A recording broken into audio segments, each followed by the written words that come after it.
নমস্কার বন্ধুগণ, সুপ্রভাত। আজ সোমবার 18ই সেপ্টেম্বর 2023।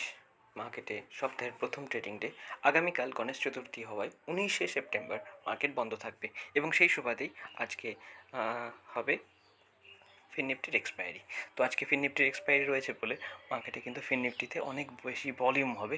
আপনারা যদি ট্রেড ফিননিফটিতে করেন তো সেক্ষেত্রে আপনাদের অনুরোধ থাকবে যে আপনারা ফিননিফটির এক্সপায়ারিটা অবশ্যই ইউটিলাইজ করতে পারেন এবং যেভাবে ট্রেড করেন আপনাদের যা রুলস আছে সেই রুলস থেকে কিন্তু অবশ্যই বেরোবেন না। যাই হোক, চলে যাচ্ছি প্রথমে ইউএস ভিক্সের চার্টে।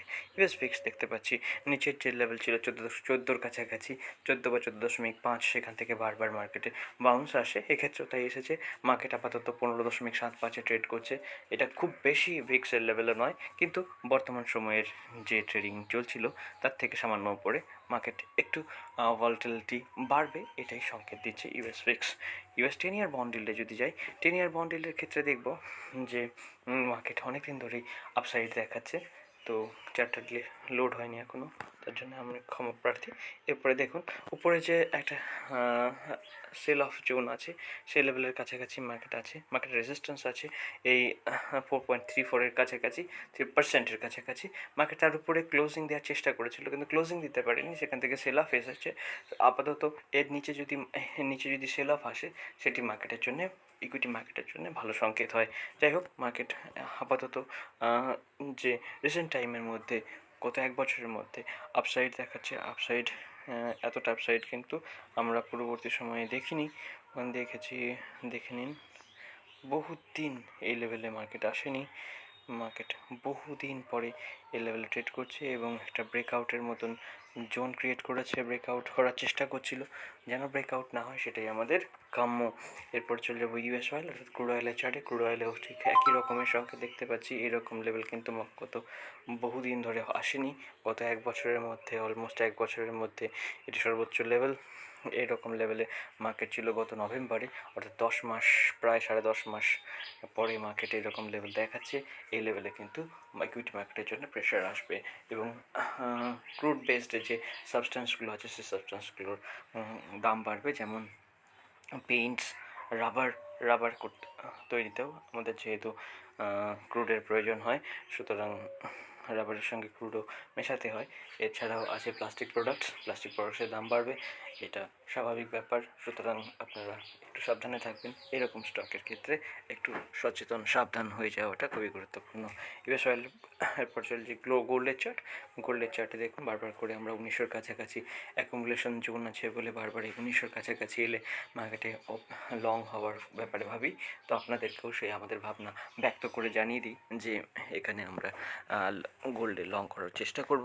যাই হোক, এখানে আমরা গোল্ডের ক্ষেত্রে দেখতে পাচ্ছি এখানে লং করার জোন থেকে মার্কেট ক্রমাগত গত 3 দিনে অনেকটা গ্রোথ দেখিয়েছে এবং মার্কেটে যেখানে যাওয়ার চেষ্টা করবে সেই লেভেলটি হলো 1980-র কাছাকাছি, 70 থেকে 80, সেই লেভেলে মার্কেট রেজিস্ট্যান্স ফেস করবে।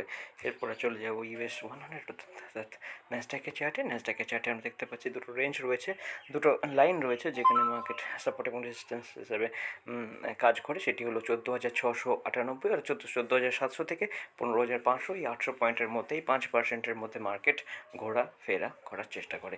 সুতরাং এই 5%-এর মধ্যে মার্কেট কিন্তু রেঞ্জ বাউন্ড। এরপর যদি S&P 500-এর ক্ষেত্রেও গত ট্রেডিং ডেতে একটা বড় রেড ক্যান্ডেল, গত দুদিনের যে গেইন ছিল সেটাকে খেয়ে নিয়েছে, অর্থাৎ এনগালফিং প্যাটার্নের মতন ক্রিয়েট করেছে। মার্কেট আপাতত যেখানে ট্রেড করছে 4450, সেখানেই রয়েছে মার্কেটের একটি সাপোর্ট লাইন। এই সাপোর্ট লাইন যদি আজকে রক্ষিত হয়, অর্থাৎ এই সাপোর্ট যদি মার্কেটকে ফার্দার ডাউন স্লাইড থেকে বাঁচায়, তাহলে এখান থেকে মার্কেট উপরের দিকে যাওয়ার চেষ্টা অবশ্যই করবে। ডাও জোন্সেও একই রকমের একটি প্যাটার্ন ক্রিয়েট হয়েছে। মার্কেটে দুটি হরিজন্টাল লাইন রয়েছে, দুটো লেভেল রয়েছে। নিচের দিকে 34,440 এবং উপরের দিকে 34,900। 34,400 থেকে 900 এই রেঞ্জ, অর্থাৎ ছোটো একটি রেঞ্জ, 2.5%-এর মধ্যে মার্কেট কনসলিডেট করার কথা। যেহেতু মার্কেটে এখানে অনেক দিন মার্কেটে ট্রেডিং হয়েছে, এখানে সেলার্স বায়ার্স উভয় এই অ্যাক্টিভ রয়েছে, সুতরাং এখানে মার্কেটে একটা কন্ট্রোল জোন কন্ট্রোল জোন, ভলিউমের কন্ট্রোল জোন ক্রিয়েট হয়েছে।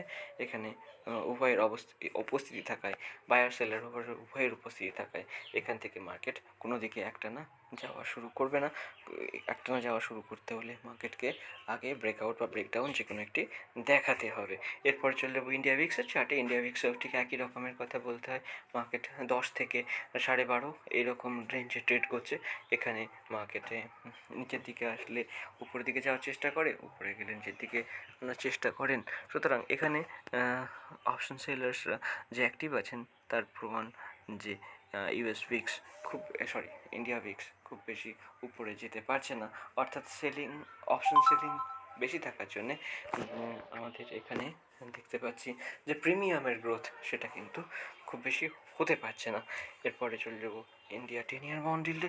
ইন্ডিয়া 10-year বন্ড ডিল্ডে একটা ব্রেকডাউন, বহু দিনের পরে ট্রেন্ড লাইনকে ভঙ্গ করে যেদিকে আসা শুরু হয়েছিল, কিন্তু এতে ডেড ক্যাট বাউন্স যাকে বলে, অথবা যে এটা নিচের দিক থেকে হঠাৎ করে যে নিচের দিকে আসা শুরু হয়েছিল সেটিকে ভঙ্গ করার জন্যে, সেটি কমানোর জন্যে মার্কেটে কিন্তু এটা বাউন্স এসেছে।